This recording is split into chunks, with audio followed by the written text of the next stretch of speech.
നമ്മുടെ ജീവിതയാത്രയിൽ നമ്മെ പലരും കടന്നു പോകും.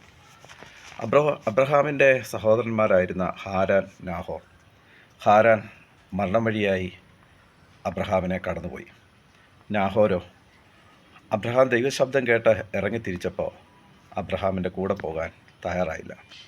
ഒരു പക്ഷേ അബ്രഹാമിൻ്റെ കൂടെ പോകാതെ ഇരുന്നത് അബ്രഹാം ഇനി എന്താണ് ജീവിതത്തിൽ നേടാൻ പോകുന്നത്? ഒരു പക്ഷേ തകർച്ചയായിരിക്കാം. അവിടെ ചെല്ലുമ്പോൾ എന്തെങ്കിലും ഉണ്ടോ?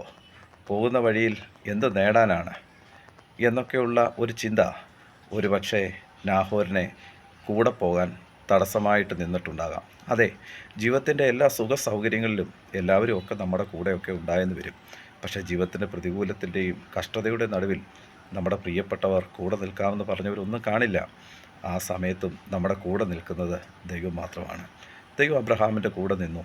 ദൈവം അബ്രഹാമിനെ ദൈവം എത്തിക്കാമെന്ന് പറഞ്ഞ സ്ഥലത്ത് എത്തിക്കുക തന്നെ ചെയ്തു. അതെ, ആരെല്ലാം നമ്മെ കടന്നു പോയാലും കടന്നു പോകും. മനുഷ്യൻ നമ്മെ കടന്നു പോകും, ഉറപ്പായും കടന്നു പോകും. പറഞ്ഞ വാക്കുകൾ ഒക്കെ മാറ്റി പറയും.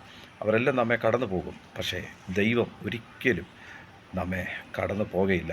എത്ര സങ്കടത്തിൻ്റെ കടലിലൂടെ കടന്നു പോകേണ്ടി വന്നാലും നിരാശപ്പെടരുത്. കടന്നു പോകുന്നവർ പോകട്ടെ. അവരുടെ ജീവിത സാഹചര്യങ്ങൾ നോക്കി അവർ കടന്നു പോകട്ടെ. അവർക്ക് നമ്മുടെ ജീവിതത്തിൽ ഇപ്പോൾ അനുഭവിക്കുന്ന വേദനകളിൽ നമ്മോടൊപ്പം നിൽക്കാൻ അവർക്ക് സാഹചര്യം അനുകൂലമാകില്ല.